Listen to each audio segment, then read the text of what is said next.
Bismillahirrahmanirrahim. Wala yatakallamuna illa man adina lahu rahman wa qala. Assalamualaikum warahmatullahi wabarakatuh.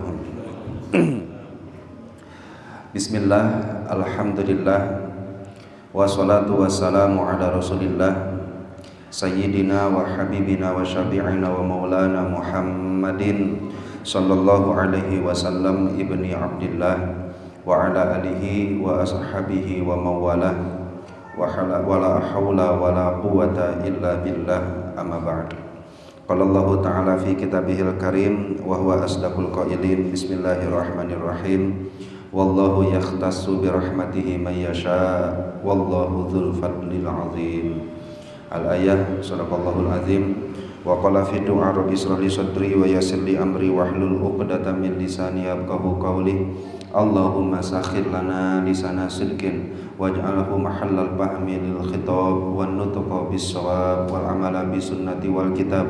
Allahumma iftah lana abwabal ilmi wa zidna ilma wa fahma wa alhiqna bis salihin. Allahumma iftah alaina futuhal arifina bi hikmatika wa ansur alaina rahmataka wa dzakirna ma nasina ya dzal jalali wal ikram. Walhamdulillahi rabbil alamin. Ala hadhihi niyatil hasanah wa bi kulli niyatin shalihah. Al-Fatihah. A'udzu billahi minasy syaithanir rajim. Bismillahirrahmanirrahim. Alhamdulillahi rabbil alamin arrahmanir rahim maliki yaumiddin. Iyyaka na'budu wa iyyaka nasta'in. Ihdinas siratal mustaqim. Siratal ladzina an'amta 'alaihim ghairil maghdubi 'alaihim waladdallin. Alhamdulillah, bapak-bapak sekalian, para jamaah rahimakumullah. Pada kesempatan malam hari ini insyaallah kita lanjutkan kajian kita membaca kitab Hikam, hikmah yang ke-177. Hikmah yang baru, tema yang baru, tapi nanti ada ikhtilaf dari ulama, ini ada keterkaitan atau tidak dengan hikmah yang sebelumnya atau memang dengan judul yang baru. Hikmah itu berbunyi, qala mu'allif hadzal kitab rahimahullahu taala wa nafa'ana bihi wa bi ulumihi wa a'da alaina min barakatihi wa karamatihi. Allahumma wafiqna li isabati shawab wa janibna zayga wal irtiyab wa anfa'na wal muslimina bima hawa hadzal kitab. Min alamati iqamatil haqqi laka fi syai' idamatuhu iyyaka fihi ma'a husulin nata'ij. Min alamati iqamatil haqq, sebahagian dari tanda-tanda ciri-ciri Allah yang hak menempatkanmu pada sesuatu. Idamatuhu iyyaka fihi, maka Allah melanggengkanmu di dalam sesuatu itu. Ma'a husulin nata'ij, serta hasilnya buah dari sesuatu tersebut. Jadi ciri Allah menempatkan seorang hamba pada sesuatu apapun ialah ketika Allah langgengkan ia berada di situ, kemudian hasil buah dari sesuatu tersebut.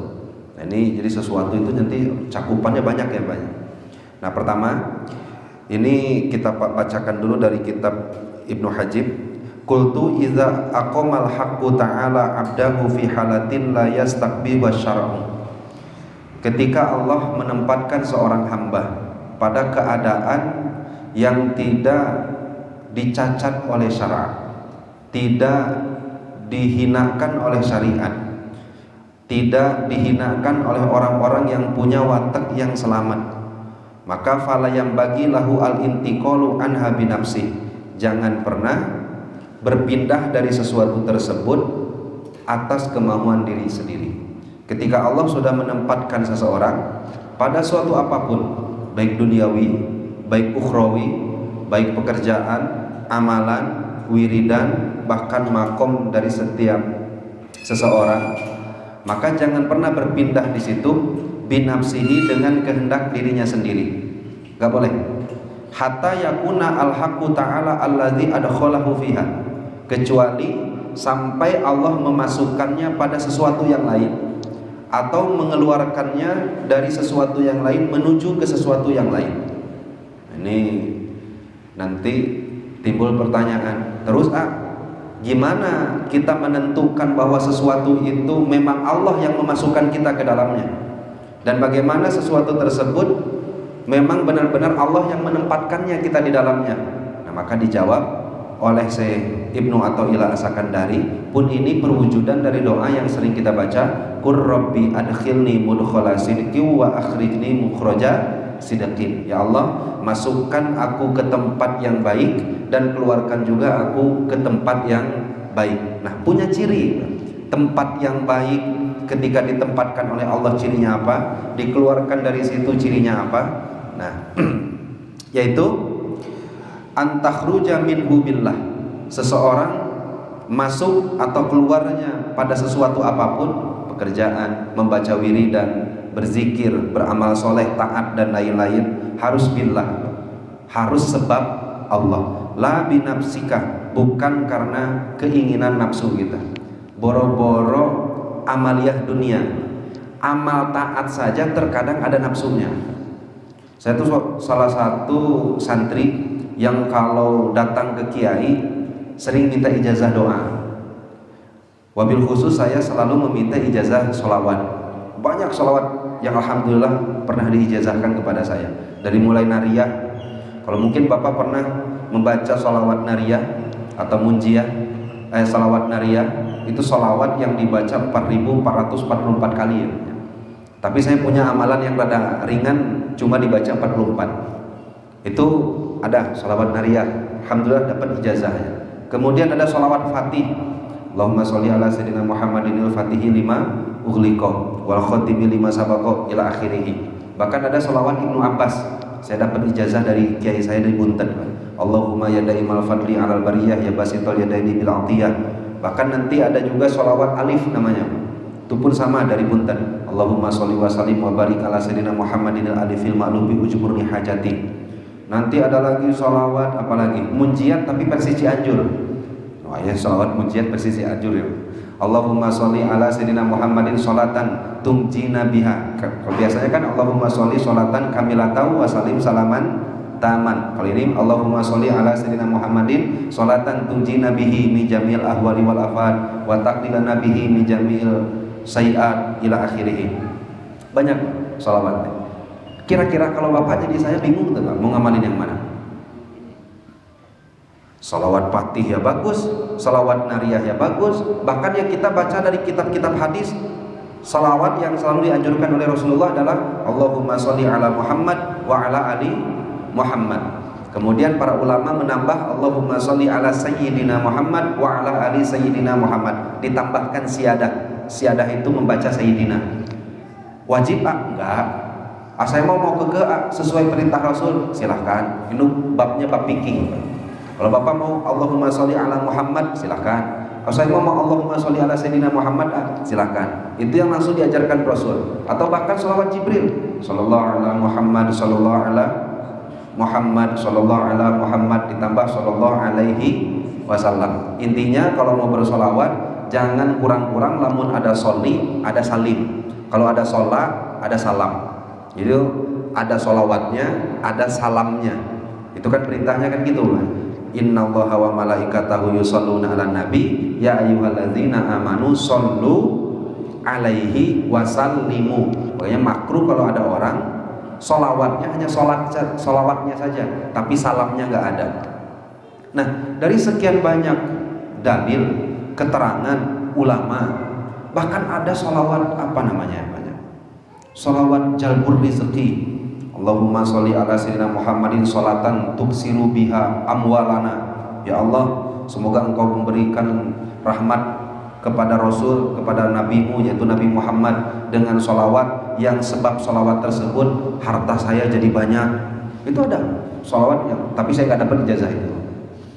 Nah pertanyaannya, kira-kira hawa nafsu kita untuk memilih sholawat itu punya bagian atau tidak? Punya.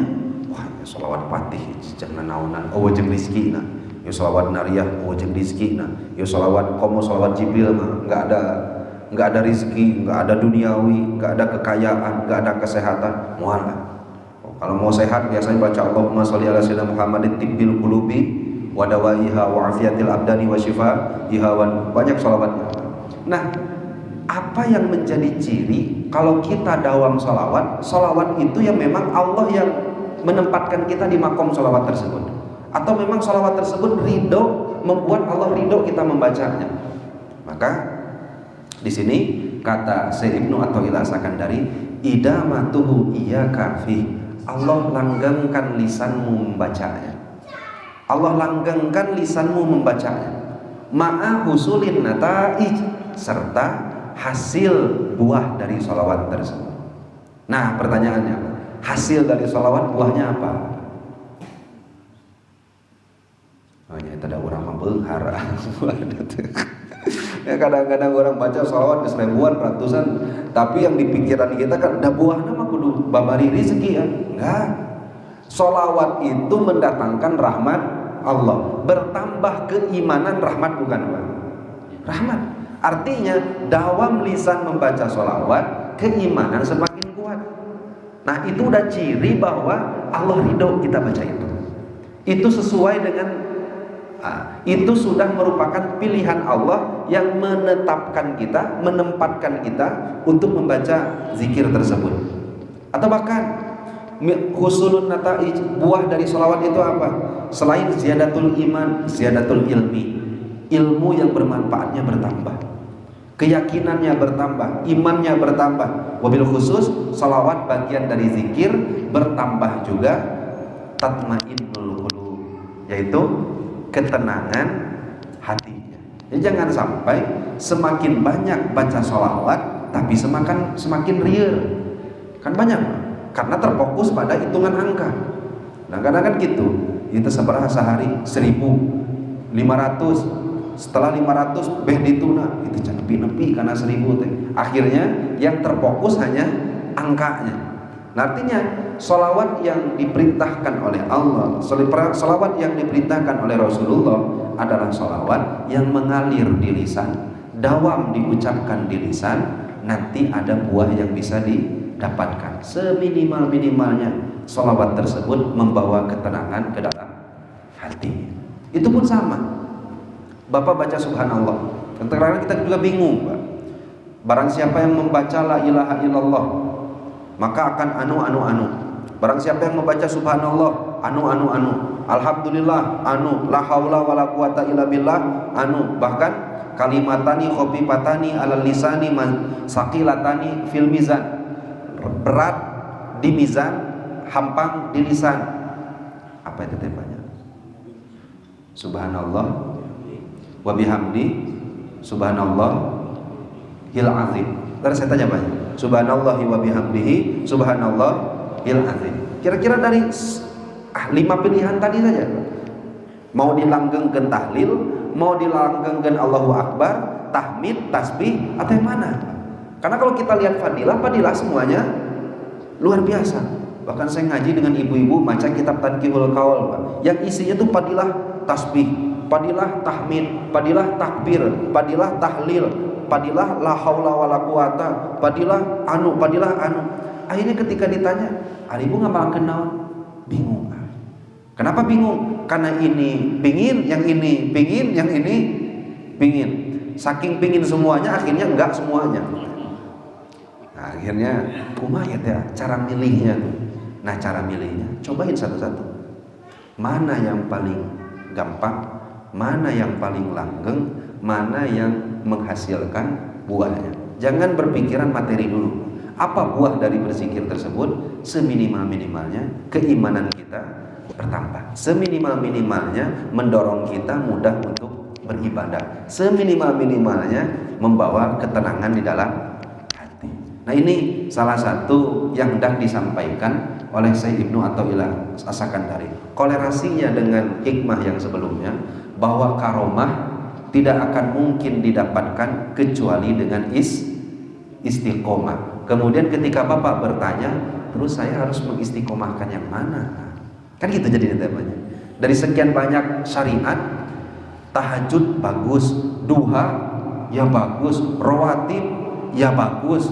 Dalam mau dipapai hiji-hiji dah sigana. Isuk pagi itu pere kita sholatnya. Dari mulai mana? Bapak wudu ada sunat syukur wudu. Pernah nggak Pak? Seumur hidup sekali ya Pak? Sunat syukur wudhu. Ya itu kan hadisnya kan luar biasa Pak. Bilal ditanya, Bilal beramal apa saja selama ini? Nah, emang kenapa gitu Rasul? Aneh kumaha Rasul? Jasad ada di dunia, tapi sendal sudah terdengar ada di surga. Amal kira-kira apa? Wah, tak aneh-aneh Rasul. Namun tak aneh-aneh. Saya kalau sudah wudhu pasti sholat 2 rakaat yang nggak diwajibkan. Jadi sholat sunat syukur wudhu. Pingin nggak Pak didawamkan? Wudhu dengan hadis itu punya dawam, sehingga narik dawam. Sholat syukur wudhu. Terus datang keterangan yang lain, yaitu suatu saat Rasulullah SAW itu lagi khutbah. Khutbah itu materinya kan rukun. Jadi jangan sampai khutbah itu campur sama pidato. Jadi sebaik-baiknya khutbah itu rukunnya, beres rukunnya, mau idoh sedikit, tutup langsung. Karena kan dalam beberapa sunnah Rasul disebutkan wayak surul wayutilu sholata wayak surul khutobal jumu'iyah. Jadi panjangnya khutbah sama panjangnya sholat itu khutbah tuh nggak ngelebihi panjangnya sholat. Kan susah banyak. Kalau sekarang kan kita sholat itu mungkin bisa jadi 5 kali tikelen khutbahnya. Kalau Kanjeng Rasul enggak, khutbahnya pendek tapi sholatnya panjang. Kira-kira Bapak ridho nggak kalau digitukan? Atau mending khutbahnya saja yang panjang? Ada orang serba salah. Kadang-kadang kan gitu protes nanti. Khutbah yang dipanjang-panjang tingnya enggak. Kurang tuturkan sunat sholat Jumatnya Rasul. Rasul itu khutbahnya 5 menit, tapi sholatnya bisa sampai 25 menit, Pak. Karena sholat yang dibaca itu 1 rakaatnya saja al-jumu'ah itu hatam. Al-jumu'ah itu surat itu hatam dibaca. Nah sehingga kita kan hayang nate khutbah 5 menit, sholat nage 5 menit itu hayang nafsu orang itu. Yang nafsu kayak gitu. Nah sehingga, nah ini Pak, ketika seseorang sudah ditetapkan oleh Allah untuk melakukan sesuatu, untuk mengamalkan, mengistiqomahkan sesuatu, apa cirinya? Yaitu amalan tersebut paling dawam, paling mudah Bapak amalkan, ya paling dawam, paling mudah. Salah satunya tadi tahiyatul masjid, Rasul lagi khutbah, itu ada yang duduk, lagi khutbah, lagi duduk, langsung duduk, itu Rasul langsung kum sholli rakaatain khafifatain. Kamu mang itu lagi bahas khutbah. Khutbah itu kan rukun-rukun. Kang ngadeg sholat 2 rakaat. Saking pentingnya tahiyatul masjid. Terus doa dari Rasul, man sholla isnatai asyarata rakaatan. Barang siapa sholat 12 rakaat, maka nanti Allah bangunkan 1 rumah di surga. Rawatib ya. Rawatib, qabla subuh, qabla zuhri, ba'da zuhur, qabla isya, ba'dal isya. Pokoknya jumlah jamnya ada 12. Kalau kita kan nggak tahu yang mana saja. Akhirnya kita mah pokoknya semua di babat. Qabla subuh, qabla zuhur, ba'da zuhur, qabla asar, kemudian qabla maghrib, pada maghrib, qabla isya, ba'da isya. Yang nggak ada cuma rawatib cuma 2, pada asar, pada subuh, nggak ada. Akhirnya kan kita juga tertarik karena mendengar seseorang yang sholat 12 rakaat saja untuk rawatibnya dibangunkan rumah di surga. Kan aneh, rumah di surga tapi masuk neraka. Kan aneh. Artinya pasti masuk surga. Laras siapa ya? Jadi barang siapa yang sholat sunat rawatib, bangunkan ku Allah rumah di surga. Gak mungkin diasupkan ke neraka karena rumahnya saja di. Nah itu kiasannya seperti itu. Artinya tahiyatul masjid sampai Rasul berhenti khutbahnya. Syukur wudhu sampai Rasul bertanya kepada sahabat Bilal. Kemudian sunat rawatib adalah sunat yang bisa sampai dibangunkan surga. Sholat duha belum, sholat isyraq. Isyraq luar biasa. Kemudian sholat duha, sholat naon deui? Sholat tahajud, sholat sunat taubat dan lain-lain. Kalau diamalkan sehari kuat mal Pak. Sehari enggak tuluy sehari semua, tapi belum lagi sholat tasbih. Mau sholat tasbih seminimal-minimalnya seumur hidup sekali. Kata Rasul, Ibnu Abbas dipanggil. Ibnu Abbas itu berarti sepupu ya, Ibnu Abbas kan dia. Pokoknya mah mun bisa sehari sekali, mun teu bisa seminggu sekali, mun teu bisa sebulan sekali, mun teu bisa setahun sekali, mun teu bisa keneh saumur hidup sekali. Kamu sholat 4 rakaat, 2 salam. Setiap beres melakukan rukun, kamu tasbih kepada Allah. Artinya satu kali rakaat itu ada 75 tasbih.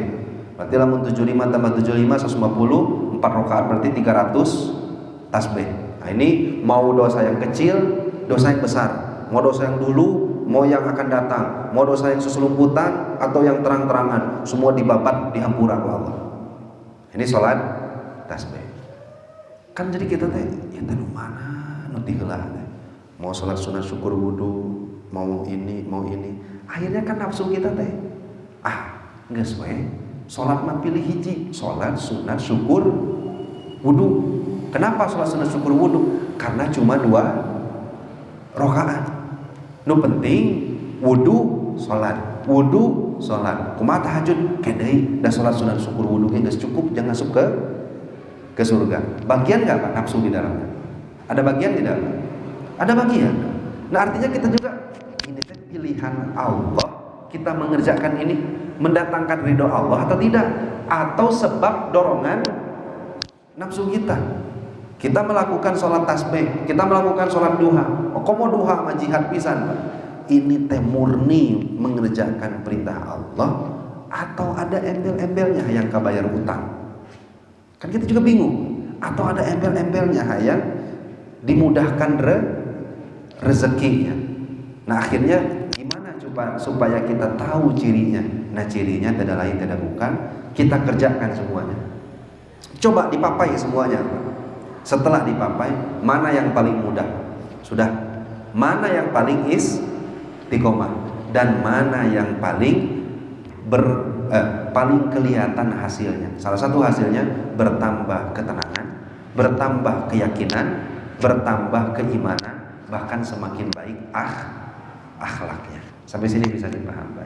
Nah, ini yang insya Allah akan menjadi ciri seseorang mendapatkan kemuliaan dari Allah. Karena karomah, kemuliaan gak akan pernah turun.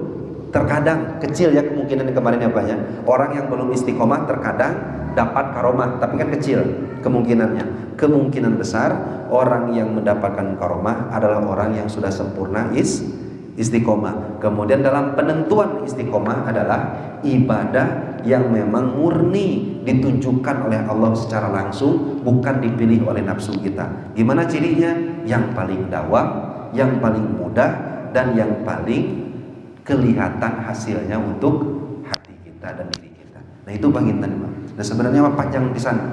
Cuma intinya ke sana. Pekerjaan pun sama. Bapak bisa menilai, ini pekerjaan itu ditempatkan ke Allah atau bukan? Ya cirinya itu saja. Cirinya ini kita dilanggengkan di sana atau tidak? Ya, dimudahkan atau tidak? Dimudahkan. Hasil enggak tujuannya bekerja tersebut? Ya. Bertabrakan dengan syariat atau tidak? Oh tidak, ya sudah, berarti Allah yang menempatkan.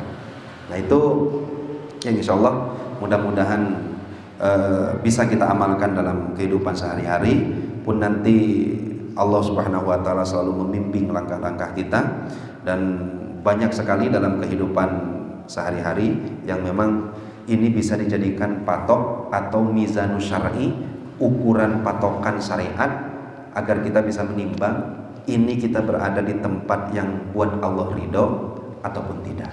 Nah, gitu Pak Kinten Pak. Mangga apabila ada tambahan atau mungkin ada pertanyaan yang bisa kita bahas bersama-sama, mangga.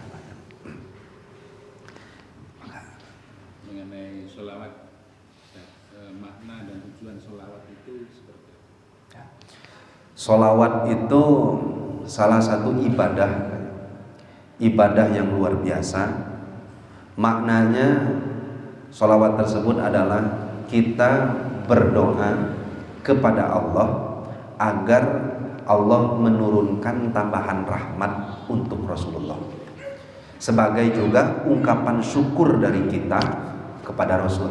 Kan gak mungkin Pak, kita setelah berdoa meminta kepada Allah, ya Allah, Allahumma gfir lahu warhamhu wa'afihi wa'fu anhu. Kira-kira boleh nggak kita berdoa gitu untuk Kanjeng Rasul?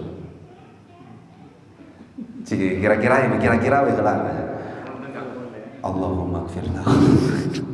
Boro-boro Kanjeng Rasul, saya kadang-kadang jaroh ke guru saya yang ya dohir lah, kita akan pahkum bi dawahir, menghukumi seseorang tentu dengan dohirnya. wallahu alam batinnya seperti apa. Tapi ya dohir itu mudah-mudahan sing jadi kenyataan. Salah satu almarhum yang sering saya ziarahi ketika ke pesantren itu yang di Cianjur. Jadi beliau itu alhamdulillah kelihatan pisan solehnya teh. Jadi udah ditebak jam segini ngajar, pasti. Jam segini zikir, pasti. Jam segini lagi sholat, betul. Jam segini, jadi udah istiqomah setiap hari. Artinya secara dohir kan kelihatan solehnya. Ketika datang berjalan, saya kadang-kadang mikir, Allahumma firlahu, pantas tengah doakan gini ke guru saya. Ya karena memang orang yang saya ngambil ibaratnya, kita orang yang syahid itu nggak boleh dan haram untuk disolatkan. Leres ya banyak. Orang yang syahid itu haram dan nggak boleh disolatkan, dan nggak boleh juga diadusan ya banyak. Jangan diadusan, jangan disolatan. Kenapa orang yang syahid nggak boleh diadusan? Karena darah dan bekas lukanya nanti jadi saksi. Kenapa nggak boleh disolatkan? Karena tujuan disolatkan adalah untuk dimintakan ampunan dosa. Sedangkan orang-orang yang syahid adalah orang yang meninggal dalam keadaan seluruh dosanya sudah dijamin pasti diampuni. Leres siapanya? Akhirnya katakannya Rasul, kalau ada orang yang meninggal dalam keadaan syahid, la yughsalu wa la yusalla alaih. Jangan dimandikan, jangan juga disolatkan. Akhirnya ketika kita mau bersyukur kepada Allah, bersyukur kepada Rasul dengan cara mendoakan. Kira-kira Bapak mau mendoakan apa katanya Rasul? Bentuk syukur Bapak. Kalau ke orang tua kita udah jelas, Allahumma gfir li wali daya warhamhuma kama rabbayani shaghira. Ya Allah, saya ingin bersyukur ke kanjeng Rasul. Gimana caranya untuk mendoakannya? Boleh nggak? Allahumma gfir lahu, emang punya dosa? Allahumma gfir lahu, emang punya dosa Rasulnya? Atau warhamhu, emang Rasul nggak dapat rahmat? Akhirnya diajarkanlah cara bersyukur terbaik kepada Rasul adalah dengan senantiasa membacakan salawat. Itu maknanya. Jadi selain maknanya memintakan Allah untuk terus menambah rahmatnya Rasul, bukan gak ada, tapi terus menambah rahmat Rasul sampai pada satu titik yang gak ada batas ujungnya, terus bertambah, terus bertambah, terus bertambah. Makanya ketika Allahumma sholli ala sayyidina Muhammad, itu kan kayak kita nyuruh Allah. Benar sahabat?